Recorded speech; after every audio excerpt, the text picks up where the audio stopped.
In this busy world, so many of us just don't take care of ourselves.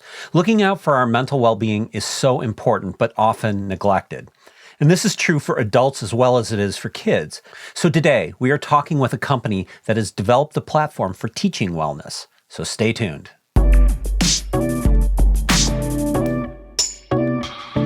Hey everybody, this is Chris Brandt here with Sandesh Patel. Welcome to another FUTR podcast. Today we have with us Dr. Tait Medina, co-founder of Rebel Human, a company that is making wellness accessible. With meditation, positive psychology, and modern neuroscience, they are trying to bring an evidence-based approach to helping people be more present in their lives and relationships. Now, after a stint in Showbiz as part of the cast of Phantom of the Opera, Tait went on to get her PhD researching the stigma of mental illness. She also happens to be my sister. So let's hear from Tait what Rebel Human is all about and how they are working with companies, individuals, and schools to help people live better lives. Welcome, Tait. Hi, Chris. Hi, Sandesh. Good to see you both. Good to see you. Good to finally get this done. We've been talking about this one for a long time. So now I know. I needed to bring the photo album so I could show everyone No. Now that you've got the beard back. Now that I'm going with the beard look, you don't want to, I better put on the glasses so that people, at least have something to connect me to. So before we get into all the details of it, can you just give me a little bit about why did you start Rebel Human and what was the thinking behind that? So Rebel Human grew out of my desire to help change the world. Small things like that. So in academia, I spent a lot of time researching the social determinants of health and the stigma attached to mental illness. And I had all of this knowledge and I was publishing, and that's great and completely worthwhile. But I felt like I needed to get all that I had learned out there into the world because I truly believe, I think research backs this up, that there are simple things that we can be doing every day that have a big impact on how we think, feel, and act, that not only reduce our own suffering, but the suffering we put out into the world, and also increase our joy and our creativity, our connections to other people, and that if there is a critical mass of us doing this work, Rebel humans, sorting ourselves, we can build a better world. Just wanting to change the world. Yeah, hey, there's 1,000 people in the valley doing that too, and they're not doing it. So I think you mentioned wellness in the introduction. It's like wellness, yep. Rebel human. How do those things go together? Being a rebel human is pushing back against some of those norms, some of the status quo that isn't working in terms of your own health, well-being, happiness. We always say that a rebel human is someone with the clarity of purpose and the strength to do the hard thing when it's the right thing. Now, your hard thing is likely very different from my hard thing, but the sort of little nugget in that is that change takes effort. And if we just kind of flow along on autopilot, we tend not to end up living the life that we had imagined for ourselves.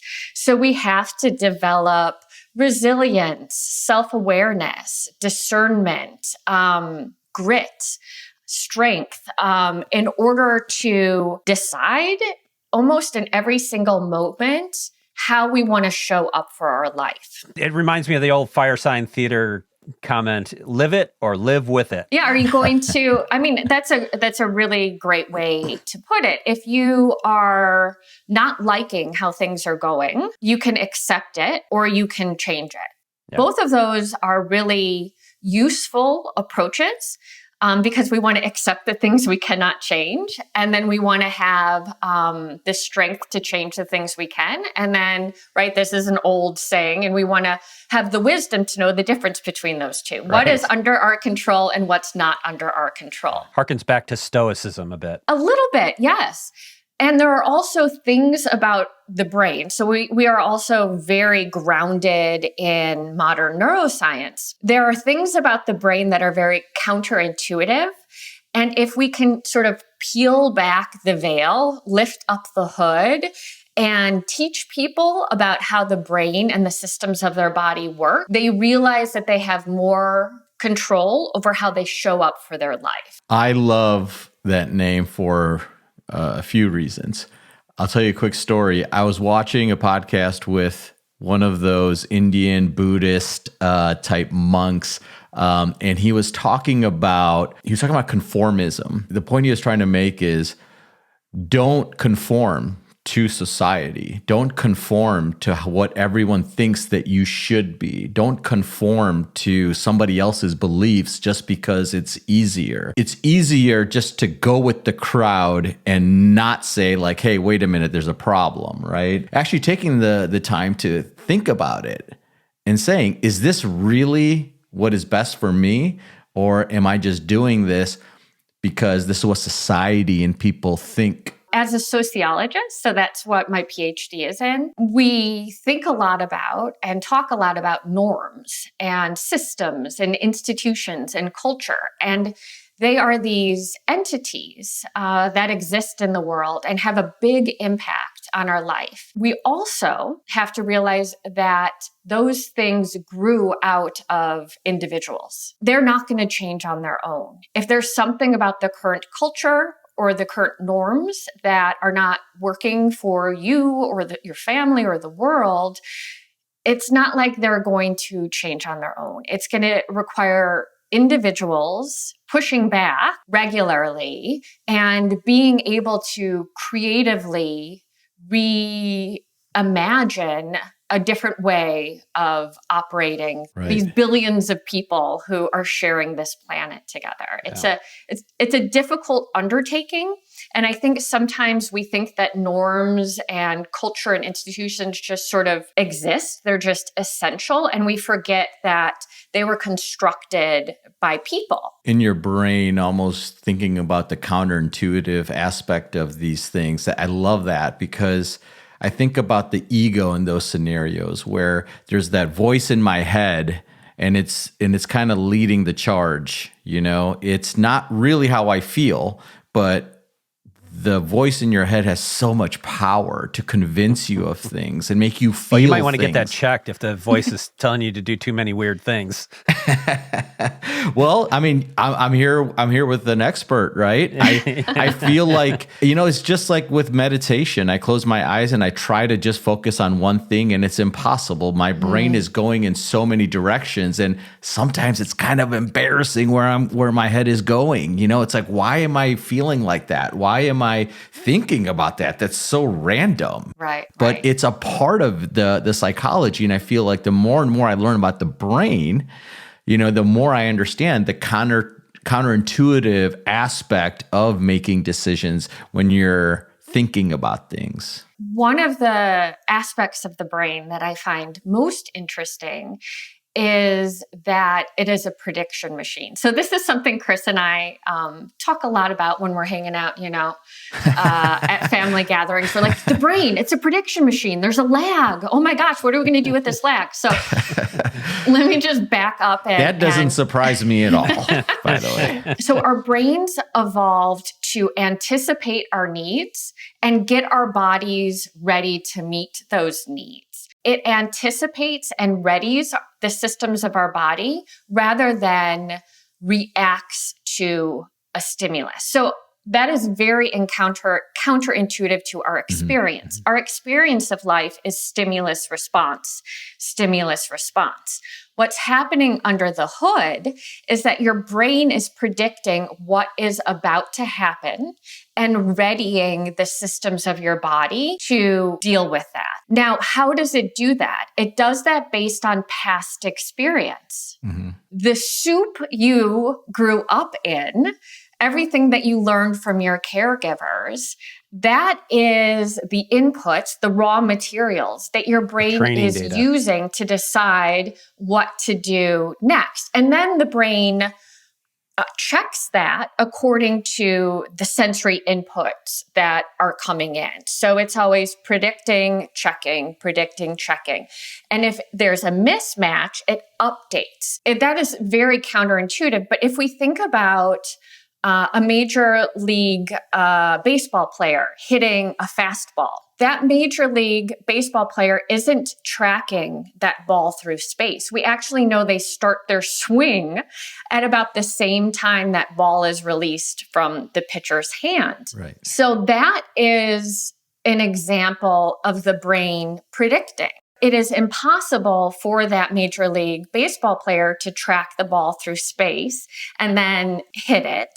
The major leap for us is that it's not just happening for the major league baseball player when they're hitting a fastball. It's how our brains operates all the time. And so that helps us understand why we move through the world the way we move through the world. It has a lot to do with what happened, the experiences that we've had. The good news is this particular moment right now is our past experience one moment from now. So we have a lot of power to program our brain in a new way so that it sees the world in less anxious, less fearful, less angry, less judging way. And we do that. You talked about meditation. Meditation is one of the most effective ways to input new things into the brain so that it's operating from, we call it an equanimous perspective. So equanimity, it's just this very clear, level-headed, grounded sort of perspective. You know, the brain operates in about a 4 millisecond delay, I believe, right? I mean, because a neuron can only technically react in about a millisecond. And so the way we do things that are sub-millisecond is the brain compares the input from two slightly off neurons to find out what that timing is, right? You know, for things like hearing and things like that.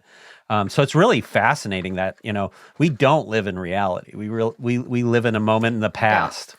Yeah. It's interesting because you and I talk about it slightly different. You tend to focus on the lag and I tend to focus on the prediction. I'm all about latency here. So I think it's just fascinating that the brain evolved in a way to make up for that lag by running these models of the world. It is fascinating. And then, right, and they have a probability distribution and it picks the model that is most probable given the information that it has.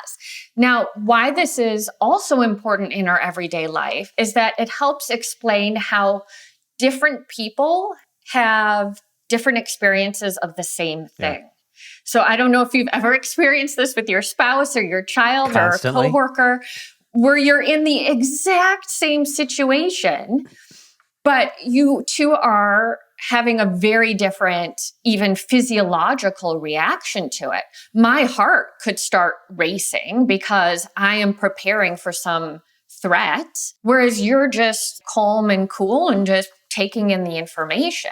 So that has very much to do with the brain using past experience to construct your current present moment. We've got a lot of really interesting philosophical things going on here, but I don't want to miss out on the opportunity to like pick your brain a little bit and just get some feedback on like practical techniques that maybe people could use in their everyday life to kind of, you know, feel better. I should have probably mentioned that our company works with other companies, so corporations, schools, and individuals. So in the last couple of weeks, we ran sessions with Warner Brothers, TED, Cedars-Sinai, Kellogg School at Northwestern.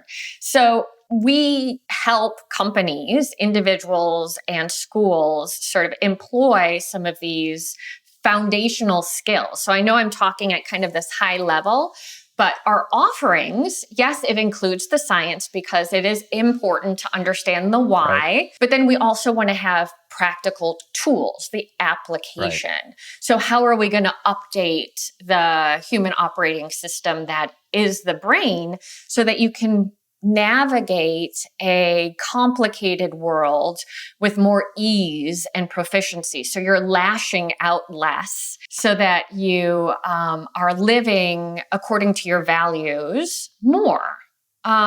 So we have something called the 5 dials. Okay. The 5 dials is all about helping people better match their state to the demands of their current situation. Now, again, what the heck does that mean? Think of your state as your physiological state, your cognitive state, your mental state. So if you are about to fall asleep, you don't want to be highly energized and focused and like ready to go. That is a state situation mismatch. If you're giving a presentation, you want to have energy and adrenaline and focus and a little fire. If you sit down to do deep work, cognitively demanding work, you want to be able to focus and concentrate. If your child is poking at you, you don't want to lash out and yell at them. So these are all examples of different states and different situations. And if we can better match our state to this situation, we're going to reduce our pain and suffering and increase our happiness and joy and our ability to contribute to the world. Yeah. So when you think about your current state, you have ways that you can shift it in real time. There are certain entry points, and those entry points are connected to your nervous system and also under your control. If I needed to change my state, so like I'm some mismatched situation, how do I practically go about doing that? There are 5 dials, we say, and that is breath, focus, movement, self-talk, and non-sleep deep rest. So breath, you can calm yourself down. You can give yourself a boost of energy depending on how you manipulate your breath. And that is because of something called respiratory sinus arrhythmia. So every time we inhale, the heart speeds up a little bit. And every time we exhale, the heart slows down a little bit. So we can use that feature of the cardiorespiratory system to change our state. So if you are feeling anxious, if somebody's triggering you, if you can double the length of your exhale compared to your inhale, you're going to lower your heart rate and you're going to send signals of safety to the brain, right? The brain is always taking in information from the body. It's called interoception. So not only is the brain taking in information from the world outside of you, it's taking information in from the world inside of you. So if you can slow down your heart rate, you send signals to the brain that you're okay. You don't have to be in this fight or flight, this, stressed out state. And in a matter of a minute or two, you can start to slow your heart rate down and have more calm. If you sit down to work and you find that you're really exhausted, you lengthen your inhale and shorten your exhale. It's just the reverse of it. Again, it sounds so simple. Once you start using this technique, you'll find that it becomes automatic. All of our teachings help you learn the skill. The science behind the skill takes you through doing the skill and sets you up to practice the skill so that in the real world, it's automatic. You don't even have to think about it. It's become a part of your updated operating system. Where should people go to find this? I mean, I assume some of this information's out there. So usually, we're working within, a company hires us, or our curriculum is being taught within the high school or middle school setting. But we have been asked to take all of this and create something that people can use in their everyday life. Well, they'll start to learn the skills. They get to practice the skills. This offering is, we call it workflow. I see it on the screen next to you. I'm working on it. What's neat about this is it introduces you to all of these skills through wrapping it around deep work. Are you both familiar with the term deep work? Deep work versus shallow work? It's there's a really great book by Cal Newport called Deep Work and how to I think it's how to develop focus in a distracted world. I might have gotten the subheading wrong, but it's called Deep Work. Deep work is cognitively demanding and it's without distraction. Okay.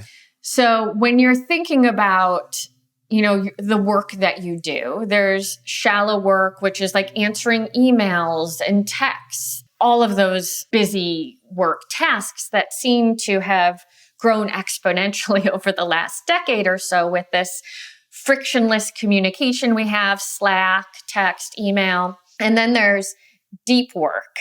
And each person has to decide what is the right ratio of deep work to shallow work in their life. And this is not only for moving the needle in terms of your professional life, but it's also about just your general happiness and well-being. So deep work is intentional. It's distraction-free. And the idea is that focus and concentration is a commodity, right? It's not very many people have. Right.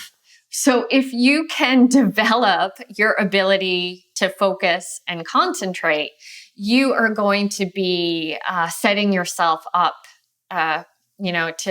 to differentiate yourself. I want to make sure you mentioned the where to go. Yes. So you can go to myworkflow.com. Okay. And that's WRKFLOW.com? Exactly. Okay. So mywrkflow.com. Okay. So you can join the early access list and then we will reach out when we're ready to start beta testing it. But basically what it is, when you sit down for your deep work, you're in these different states. You're either tired, sluggish, distracted, worried, anxious. Maybe you're ready to go. Rarely are you. I mean, we usually have something going on.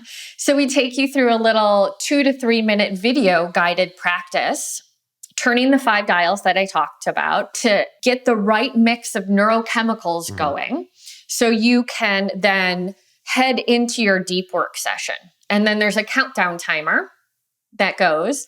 And you're alerted when that deep work session is done. And then you come back and you're guided through something called non-sleep deep rest. So rest is, we always say it's not a nice to have, it's a neurobiological imperative. If you're feeling crappy, if you're lashing out, if you're not able to focus and concentrate, if you're not able to think creatively, you could probably use some more rest in your life. And non-sleep deep rest are these little 3 to 5 minute rest periods that you incorporate throughout your day. When we're thinking about our internal resources like focus, concentration, energy, we have a limited amount of them. And so we have to think wisely about how we want to expend them.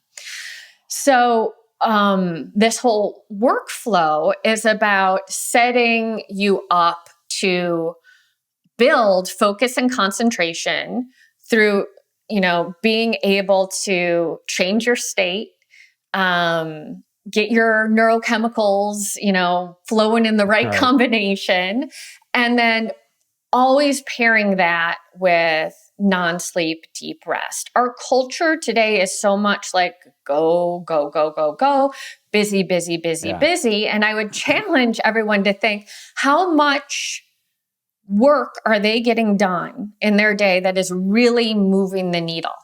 And how much of it is just putting out fires, responding to crises that other people who haven't sorted themselves are creating? And it's probably a lot. Yeah, I think Sandesh would agree with that proposition. And if we can get better at scheduling these periods of deep work, not only is it going to make our work life more fulfilling, we'll be able to contribute more, really move the needle.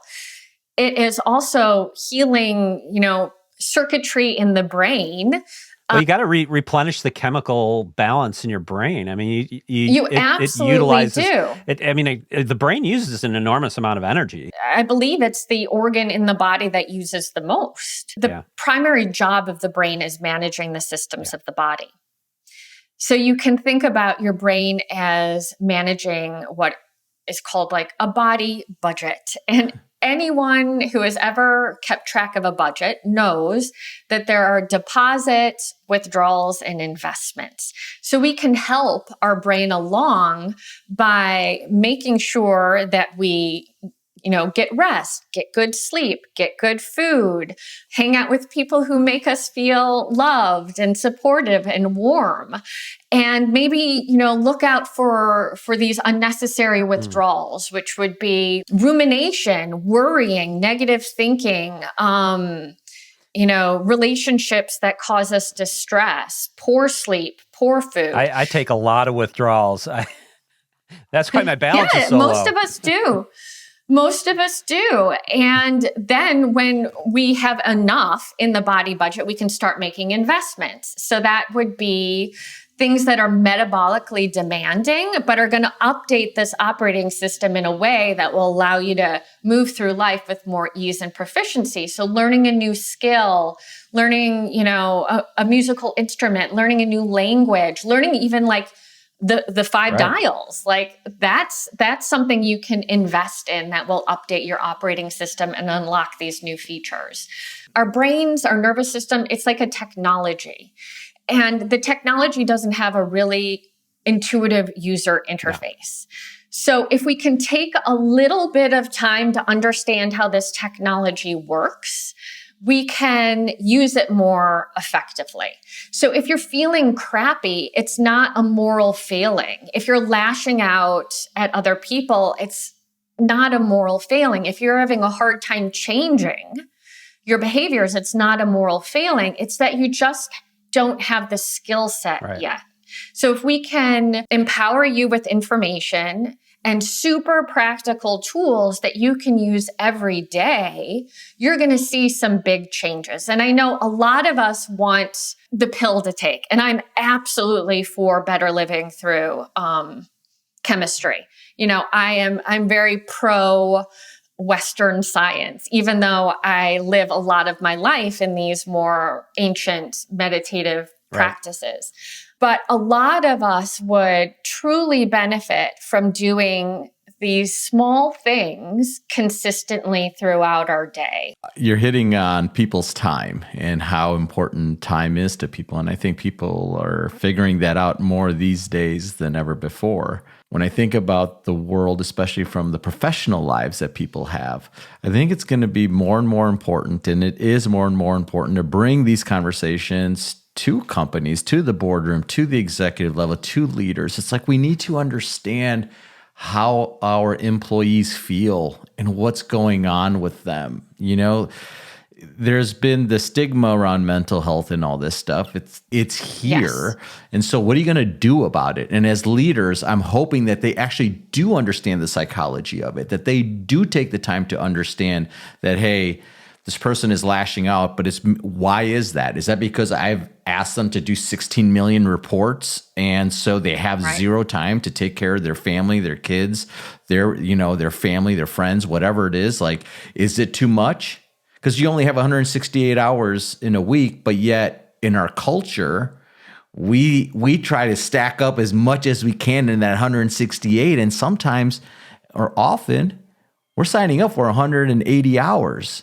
And it's not there. Mm-hmm. And so all that does is lead to this frustration. So you also said something which I really appreciated. You said doing little things every day consistently.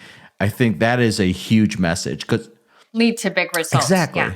And that is one of the differences, I would say, with our program and why it works so well in middle and high school settings. So a lot of times, like an SEL, a social emotional learning program will come in and it's like 5 hours of training where they talk about important things and maybe they do some group work and then that's it. And all of the research shows that it needs to be integrated. These things need to be integrated into the everyday. And the 5 dials approach allows that to happen in a really efficient way. So students, we didn't talk about the focus, but the focus is also not just about the spotlight of your attention, which is a really important tool to learn how to use, but also your literal eye focus. So if we are staring at screens, all day, actually our eyes turn slightly inward. So our interpupillary distance is reduced, and that actually causes the brain to release neurochemicals that are associated with getting you energized and focused. Now that's great if you don't burn through them. So again, we have a limited supply. So if your brain is pushing out, norepinephrine and acetylcholine, it's going to burn through them, and then you're going to feel crappy. Your body budget is going to be in the negative. So it's, again, so simple, but teaching adolescents that when they have a break, go look out the window, go take a walk, put your phone away. It's such a simple thing. But if you are locked, if your eyes are locked on a screen for most of your day, you're going to be burning through your focus and concentration resources. It's just how the brain works. And so you have to replenish that. It's not that I want to take phones away from people, but I want people to understand how the systems of their body work. And so they can start making connections about, oh, that's why I'm lashing out. That's why I have no energy to do this. That's why I have such a reaction when somebody says this to me. It's because I'm running in the red. It's not a moral failing. I just haven't put in enough deposits today. That's a great point. So I've been trying to do little things better every day consistently for the last couple of years. And man, is it hard. But one of the things that I also learned from, Jay Shetty and all these other guys that talk a lot about mindfulness and consciousness. They were talking about how when you even do the small mundane things, brushing your teeth, taking a shower, walking your dog, whatever it might be, eating your lunch, eating your dinner, to really think about what you are doing, where instead in 2023, especially my kids, and I'm guilty too, by the way, I like putting my phone there and putting the AirPod in while I'm eating my lunch or dinner, just because I like being entertained while I'm eating. It's been great now shutting down, actually eating my food and actually focusing on eating my food and not always trying to distract myself from what I'm trying to do at that time, just because I feel like, I'm not having fun. So I got to stimulate my brain. I'm missing out, I got to do something, Right. Boredom is something that we tend not to experience much these days. And there's a lot of really interesting neuroscience research around the importance of boredom and how creativity and innovative thinking is really born from boredom. And so by constantly feeding our dopaminergic system, right? It's the dopamine that you're loving, from the phone, and you want more and more and more because that's just how that system works. By constantly feeding that, we are taking away our abilities to kind of have this big picture, creative, innovative thinking that's born from boredom. Yeah, we're just getting stimulated by the devices and not by our creativity. Yeah, and the devices are great. I don't want to get rid of the devices. I'm much more of a harm reduction person. It's like, let's put some boundaries up. Let's really be thoughtful about how we use them. Let's make sure we are using them to our advantage rather than being taken advantage of by them. Well, being informed. I mean, it's like anything else. It's like if you're well informed about what you're eating, you adjust your diet. If you're well informed about how your brain works, so you're going to make better choices. So we've got the myworkflow.com, but then they can also go to therebelhuman.com/schools. That's a great place to learn more about our school's curriculum. So we're in a few high schools here in the Midwest and a few middle schools. We really believe in spreading this to schools all throughout the country. So if you're interested in bringing this to your school, you can fill out the little interest form, and we can perhaps reach out to your school's, principal or superintendent. But the idea with the schools program is that, we don't want to teach our kids algebra. Maybe some of us do who are dedicated to homeschooling. But for most of us, that's what school is for. And I think we're all starting to recognize that in the modern world, schools have to do more than just academics. It's also a place where you're going to practice these social and emotional skills. And schools are trying to figure out ways to bring that into the school day, but it's difficult, especially in middle and high school settings. Yeah. So it's more typical to find these programs in the elementary school setting because kids are with their one teacher. That one teacher has more flexibility. They have the whole day to kind of like bring in some of these concepts and skills. But once they get to middle or high school and they're on the bell schedule, everyone knows it's important, but they don't know how to do it, where to do it, who's going to do it. Again, It's this idea that there are only so many hours in a day. We're already putting so many demands on teachers. So we worked very closely with schools to develop a program that fits nicely into the school day and can be delivered easily without a ton of teacher training by current staff. The students are responding to it. We're running some studies, so we're seeing that they're reporting feeling more calm and peaceful, less anxious and stressed, that they have these tools that they can carry with them and take out into the world. So it's helping them manage their relationships at home, relationships with siblings. A few students wrote to tell us that when the school was on lockdown, which is so scary, because they found a weapon, that they didn't, their phone was in their locker. They didn't have, so they didn't have anything to distract them, right? Right. So they used the tools, the breath, the breathing exercises. And they said, okay, in that moment, I didn't have my parents, I didn't have this person, but I had my breath and I knew what to do with it to keep myself from spiraling down. So that's a very positive outcome from a tragic situation. Yeah. I just love the idea that these then become tools in your toolkit that you take out with you into the world as you navigate it.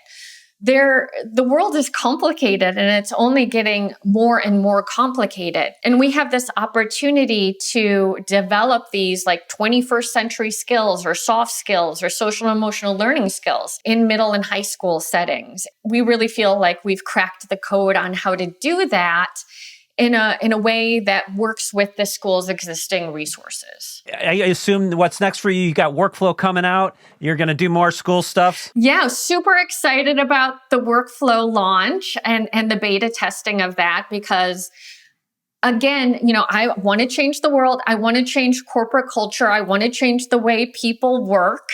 I want to give them lots of tools so that they can better manage the systems of their body and really do meaningful, creative, innovative stuff and, have warm, loving relationships. And so when I think about how to get that out there, I'm thinking schools and your work day, right? And so that's where these two sort of offerings are going. So I've been really focused on the schools, doing a University of Michigan run study, hoping to publish on that. And now that's kind of running, I'm really now focused on how to change corporate culture and how to equip people with these focus and concentration skills that are so important. That's awesome. Well, Tait, thanks so much for joining us. This is so much information in this episode that my head's ready to explode. So really appreciate it. Thanks so much for coming on. You know how that always is hanging out with me, right? Yes, we have a lot of that. So, all right. Well, I'll see you at the next family gathering and, or maybe even sooner. I would love at the next family gathering, I'd like to talk about the source of emotions. Because that's really interesting. Source of emotions. Yes. And whether or not they're important in artificial intelligence. That's great. I love that. Okay. It's on the list. All right. It's on the list. Thanks for watching. I'd love to hear from you in the comments. And if you could, please click that subscribe button because that really makes a difference for this channel. And while you're at it, you might as well click the like button anyways. And I will see you in the next one.